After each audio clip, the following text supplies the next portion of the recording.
Assalomu alaykum barchaga. Demak, jismlarning og'irlik markazi mavzusini ko'rib chiqarkanmiz. Birinchi savolga keladigan bo'lsak, rasmda keltirilgan kuchlarning qaysi jism faqat ilgarilanma harakatga keltiradi degan. Ya'ni massa markazi, ya'ni og'irlik markazidan tortuvchi kuchlarga jismga ilgarilanma harakatga keltiradi. Massa markazi bu yerda va birinchi nuqtaga perpendikulyar bo'lishi kerak, ya'ni bu 3-nuqta. Birinchi nuqta va 5-nuqta bo'ladi. Demak, shundan kelib chiqib, to'g'ri javob B varianti bo'lar ekan. Ikkinchi savolda aytyapti, rasmda keltirilgan F1 effekt kuchlar navbat bilan ta'sir qilganda jism ilgarilanma harakat qiladi. Bu jismning og'irlik markazi qaysi nuqtada joylashgan? F1 kuchi bilan effekt kuchni to'g'risiga qaragan bo'lsalar, mana 3-kuch turibdi, ya'ni perpendikulyar. Xo'p, 2 ga ham to'g'ri javob, shunda C variant bo'ladi. 3-savol. Bir jinsi sterjenni bir uchidan 40 sm qirqib olinsa, uning og'irlik markazi ikkinchi tomon uchi tomon necha santimetrga siljiydi degan. Xo'p.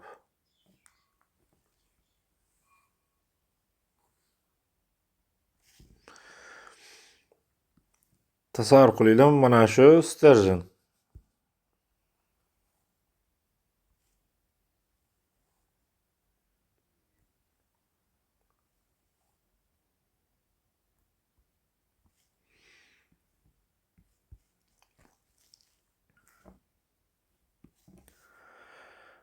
Xo'p, bir uchidan, ya'ni umumiy uzunligi buni x ida, og'irlik markazi masalan mana bu yerda edi, x taqsim 2 bo'ladi, x taqsim 2 bo'ladi. Bir uchidan taxminan mana bu yerdan 40 sm kesib oldi. 40 kesib oldi. Xo'p, aytyapti savolda uning ikkinchi uchi tomon necha santimetrga siljiydi degan. Xo'p, ana endi umumiy uzunlik x minus 40 bo'ldimi? 2 ga bo'ladigan bo'lsam, ya'ni teng yarmiga teng bo'ladi. Bir jinsi sterjen bo'lgani uchun bo'lib yuborsam x taqsim 2 minus 20 santimetr. Ya'ni mana bunda ayirib tashlaymiz 20 santimetrda. Chunki mana bu og'irlik markazi bu tomonga qarab 20 santimetrga siljigan hisoblanadi. Shunda to'g'ri javob 3 ga B variant. Ya'ni bir jismga sterjenlardan necha santimetr qirqib olinsa, o'shani yarmi qadar og'irlik markazi siljiydi. Masalan, 4-savolda aytyapti, 1 metr uzunlikdagi bir jinsi sterjenning og'irlik markazi 10 santimetr surish uchun uning bir uchidan necha santimetr uzunlikdagi qismini kesib olish kerak, deyapti. Ya'ni 10 santimetr surish uchun 20 santimetr joyida kesib olishimiz kerak. 5-savolda ham xuddi shu savolda aytgan 2 metr uzunlikdagi bir jinsi sterjenning ikki uchidan 20 santimetr va 40 santimetr qirqib tashlansa, sterjenning og'irlik markazi necha santimetrga siljiydi degan. Demak, bir uchidan 20 kesib olsak, ikkinchi uchidan 40 kesib olsak, xo'p, ya'ni bir uchidan bu tomonga qarab 20 kesib olsam 10 santimetrga siljiydi. Bu tomonga qarab. Narigi tomondan 40 santimetr kesib olsam, bu tomonga qarab 20 santimetr siljiydi. Ikkalasini ayirib tashlaydigan bo'lsak, bizada 10 santimetrga siljir ekan 5 ga shunda. Xo'p, A javob bo'ladi. 6-savol. Shu og'irlikdagi massa markazi qaysi nuqtada joylashgan degan. Xo'sh, buni bajarish uchun ixtiyoriy bitta nuqtamizni massa markazi qilib olamiz. Ya'ni mana shu burchakni oladigan bo'lsak, bu tomonga qarab x ni yo'naltiraman, tepaga qarab y ni yo'naltiraman. Ana endi massa markazi o'zi x1, ya'ni x0 va y0 qanaqa qilib topiladi? m1 x1 plus m2 x2 va hokazo ketaveradi taqsim m1 plus m2 plus m3 va hokazo ketaveradi. Y0imiz ham xuddi shunaqa. m1 y1 plus m2 y2 va hokazo taqsim m1 plus m2 va hokazo ketaveradi. Ana endi hammasini joy-joy qo'yib hisoblaymiz. x0 topishimiz uchun xo'p, m1 ya'ni 3m dan olib qaraydigan bo'lsak, 3m ko'paytirilgan 2 plus nariga mana bu 3m dan qaraydigan bo'lsak, 3m ko'paytirilgan 4 plus ana endi mana bu m ni qaraydigan bo'lsak, m ko'paytirish 0 hisoblanadi va 2m ko'paytirish bu yerda ham 0 hisoblanadi. Taqsim ana endi uchlamasdan qo'shadigan bo'lsam 9m bo'ladi. Xo'p, suratini hisoblasam 12, 6, 18, 18m taqsim 9m. Demak, qisqartirib yuborsam 2 yilga kelib chiqar ekan. Demak, 2 degan nuqtada bo'lar ekan. X o'qim. Ana endi y o'qimni hisoblaymiz. Y o'qim demak. Xo'sh, y o'q bo'yicha qaraymiz. Ya'ni bu x o'qi dedi, bu y o'qi. M massali jismni 1 ga ko'paytiramiz.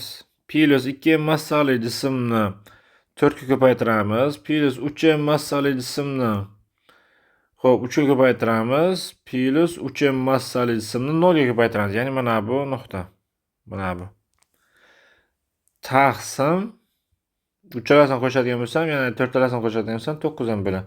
Buni hisob kitob qiladigan bo'lsam, surati xo'p 12, 18 bo'lar ekan. 18m taqsim 9m. Ikkalasini bo'lib yuboraman, yana 2 chiqar ekan. Demak, bu nuqtadan 2 olinar ekan. Va bu nuqtadan 2. Ikkalasini kesishadigan nuqta 3-nuqtada bo'ladi. Shunday qilib, xo'p 6 ga to'g'ri javob, ya'ni massa markazi 3-nuqtada bo'lar ekan. C variant. 7-savol.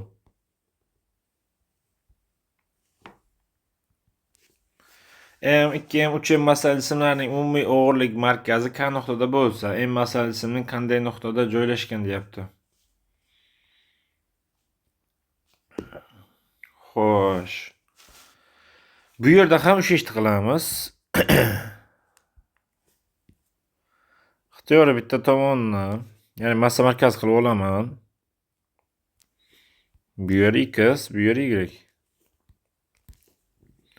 K nuqtada joylashibdi. Demak, x 0'im. Xo'p, 2 yu y-im 1 chiqish kerak ekan. Ya'ni mana bu K ning koordinatalari 2 yu 1 nuqtada bu.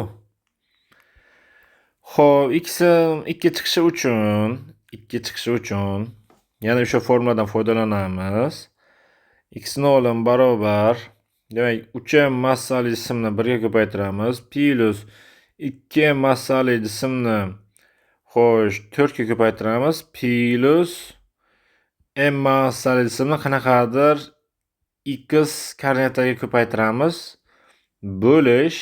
Ana endi uchalasini qo'shadigan bo'lsam 3m plus 2m plus m. Mana shu 2 chiqishi kerak. Ya'ni x 0'im. Suratdan hisoblayman. 3m 8m bo'lsa 11m plus m x barobar mahrajini hisoblayman. Xo'p, 5 6 bo'lsa 12m bo'lish kerak ekan. Ana endi bir tomonga bo'lib yuborsam, shunda x hosil bo'ladiki, birligiga kelib chiqar ekan x da.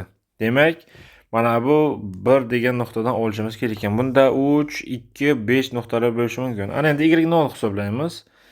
Y0'im 1 chiqish kerak, ya'ni. Xo'p, 3m ni ko'paytiramiz 0 ga, plus 2m ni ko'paytiramiz 1 ga, plus m massali jismni qanaqadir y ga ko'paytirganimizda, xo'p, ana endi qo'shamiz, ya'ni mahraji yana 6m bo'ladi. Shu 1 ga teng bo'lish kerak ekan. Ana endi shuni hisoblaymiz. 0 bo'ladi, 2m plus m y barobar 6 ni nariyoqqa ko'paytirish qilib o'qisam, xo'p, 6m bo'lar ekan. Ana endi shu yerdan m y barobar 4m bo'ladi. Y topadigan bo'lsam, 4 liga kelib chiqar ekan. Demak, 4 ta nuqta sanaymiz. 1 2 3 4. Mana bu nuqtada bo'lar ekan. 1 4 nuqtamiz. 1 4 nuqta chiqdi. Xo'p, 3-chi bo'lsa, demak C variantga to'g'ri kelar ekan javobimiz. Xo'p, 8-savolda aytyapti. Bir-biriga ulangan m massali 4 ta bir jinsli stерженьning umumiy og'irlik markazining koordinatalarini aniqlang deyapti. Xo'sh, 8.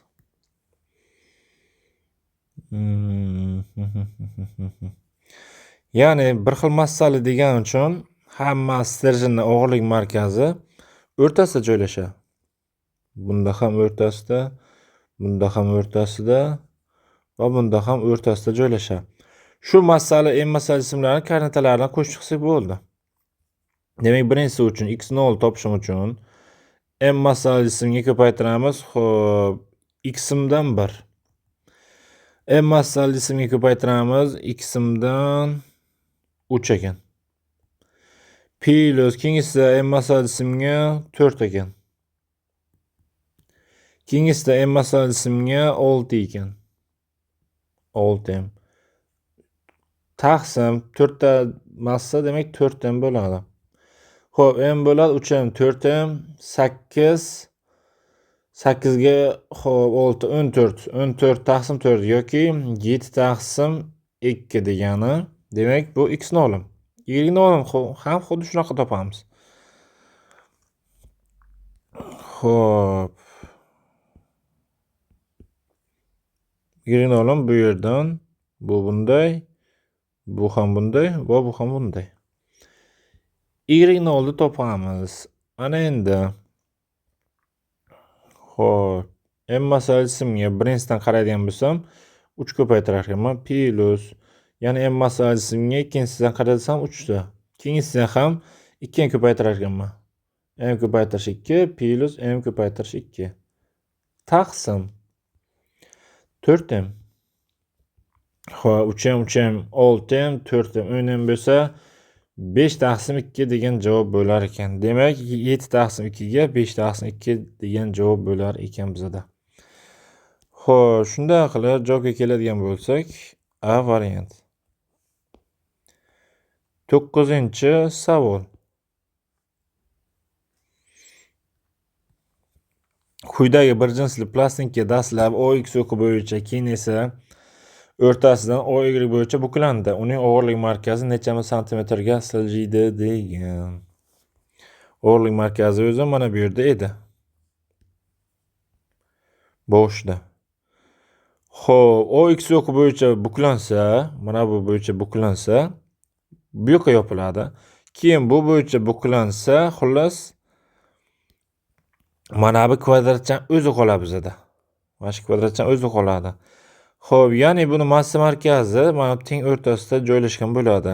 Xo'p, bu yeri 8, bu yeri 6 bo'ladigan bo'lsa, mana bu gipotenuzasi 10 bo'ladi.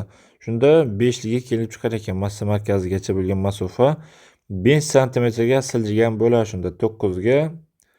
Xo'p, S javob. 10-savol. Sistemaning o'g'irlik markazi 2 massali sharchadan qanday masofada joylashadi degan.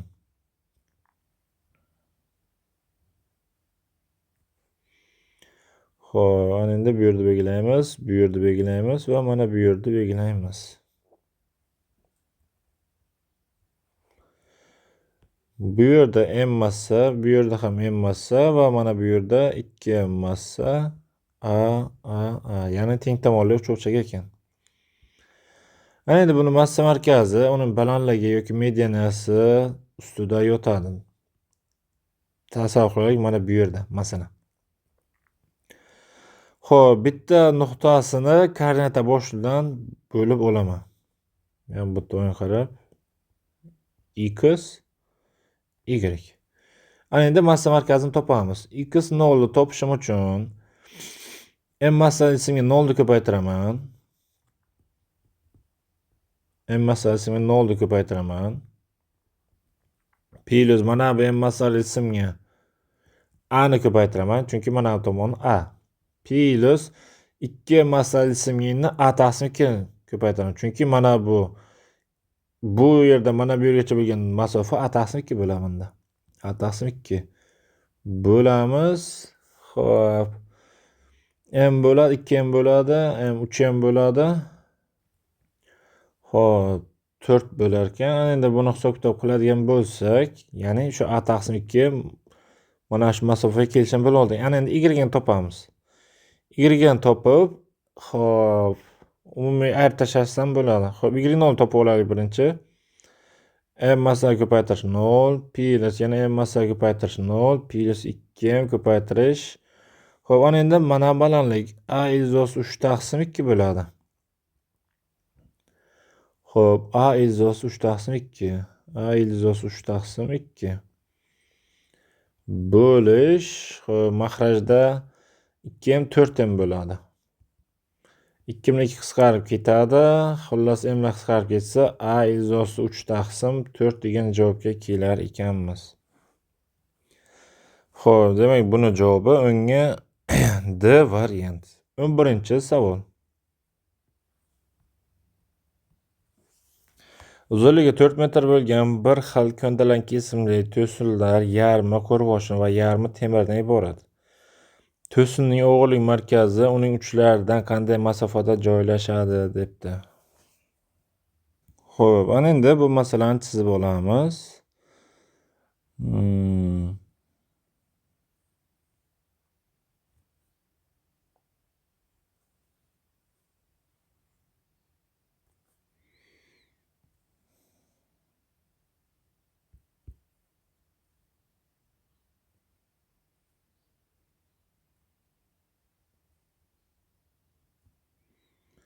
Birinchi chizayotganim qo'rg'oshin deb tasavvur qilamiz. Va ikkinchisi temir.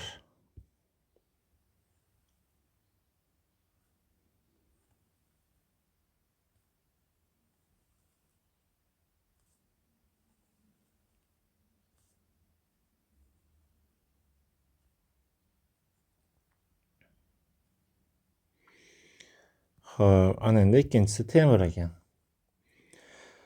Xo'p, massa markazi o'sha zichligi yuqori bo'lgan jism tomonga bo'ladi o'zi.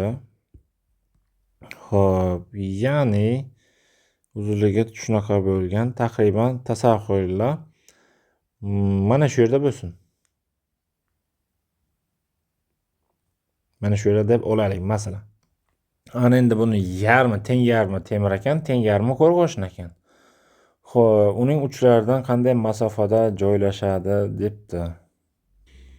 Xo'p, mana bu tomon x taqsim, ya'ni 4 taqsim emas, 2 deb olsa, mana bu tomonni ham 2 bo'lish kerak. Mana bu joyni x deb olaylik. Ko'ndalang kesimlar ikkalasi ham s masofada turibdi. Xo'sh.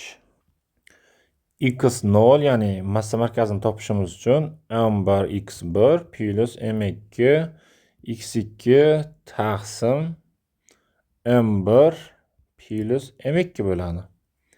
Ana shu m'larni hajm bo'yicha yo'ysam nima bo'ladi? M1. Xo'p, s yuza, ya'ni hajm ko'paytirilgan r1 zichlik x1 plus r2, ya'ni v2 ko'paytirilgan x2 taqsim xo'p v1 r1 plus v2 r2 deylik. Xo'p, v1 hajmlarni ham yana yo'ysam. S ko'paytirilgan x1 xo'p r1 x1 plus xo'p s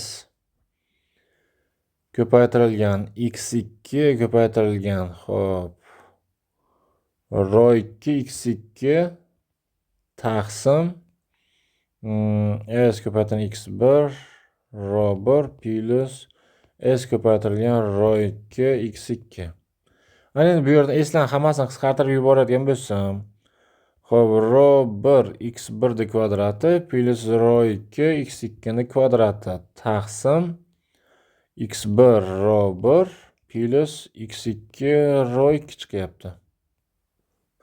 Ana endi hammasini joy-joy qo'yib hisoblaymiz. Ana endi x birim nima manda? X birim 2 minus x ga teng, x2 2 plus x ga teng.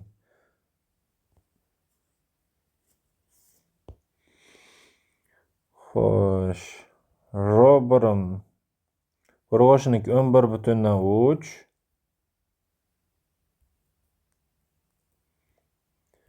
Xo'p, x1dan 2 minus x demak kvadrati plus 7,8 ko'paytirilgan 2 plus x kvadrati taqsim xo'p 2 minus x ko'paytirish demak 11,3 plus xo'p 7,8 2 plus x. Xo'p, qayerdadir xato qildik-ku. Mana bu yerda x1, x2 ni xato olib ketdimizku. Mana bu yerda x1, x2 bo'lmaydi. Sababi teng 2 ga bo'lingan degan. O'zi uzunliklarni 2 dan bergan, to'g'rimi? O'sha hisobda mana bu hajmlari qisqarib ketar ekan o'zi. Chunki teng 2 ga bo'linyapti stержень, hajmlari ham teng 2 ga bo'linyapti. Bu yerda hajmlar qisqarib ketar ekan o'zi. Masalan, murakkablashtirib yuboramiz.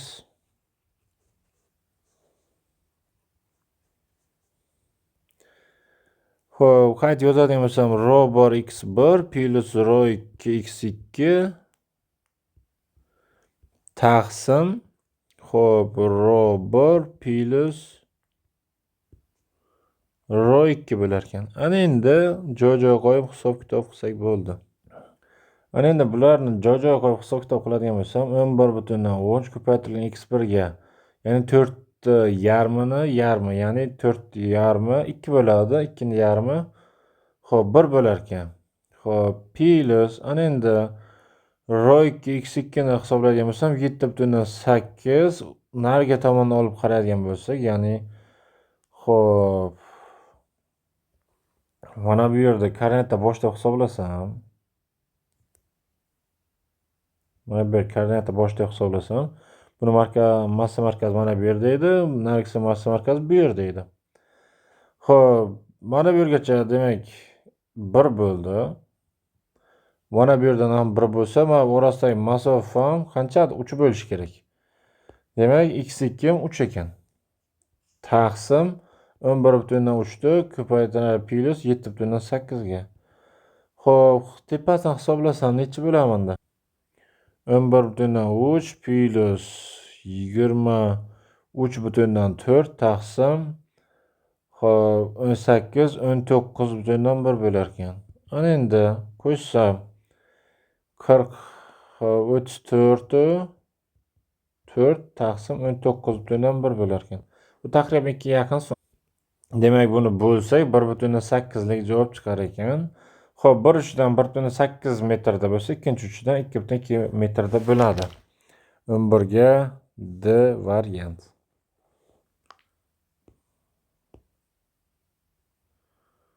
Xo'p, keyingi savolimiz 12-savol.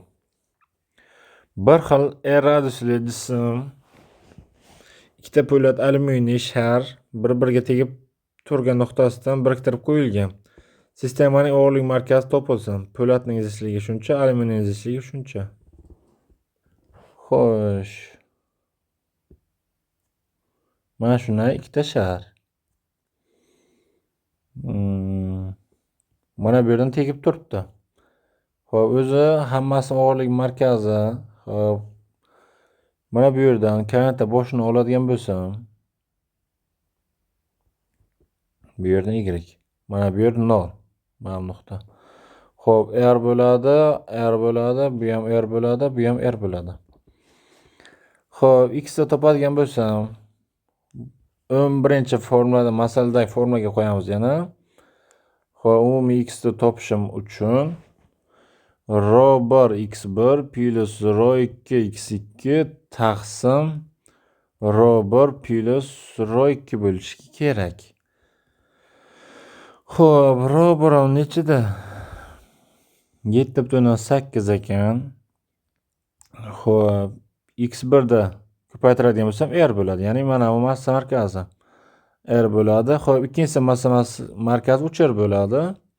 Ya'ni mana bu yerdan mana bu yergacha. 3r ko'paytirgan ro 2 2,7.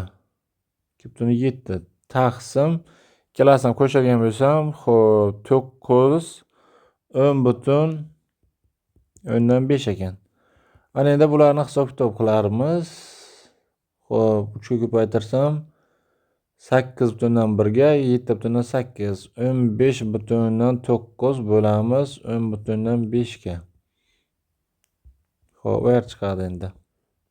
Ana endi buni hisob-kitob qiladigan bo'lsam, bu taqriban 1 xo'sh 2 nechidan chiqadi. Ana endi javoblarga qaraydigan bo'lsak, xo'p. Xo'p, ajoyib bo'ladi. Ya'ni po'latning markazi 0.51 masofada. Ya'ni po'latning markazi mana bu yer desak, 0.51 masofa taxriban mana bu yerga teng. Ya'ni mana hisob kitoblarimizdan o'sha narsa kelib chiqadi. Demak, 12 ga shunda A javob bo'lar ekan. 13-savol. Qaysi nuqtada tayanch qo'yilsa jismning sistemasi muvozanatda bo'ladi, deyapti. Qo'shni nuqtalar orasidagi masofa bir xil ekan 13 ga. Xo'p, savolda nima degan? Qaysi nuqtada tayanch qo'yilsa jismlar sistemasi muvozanatda bo'ladi degan.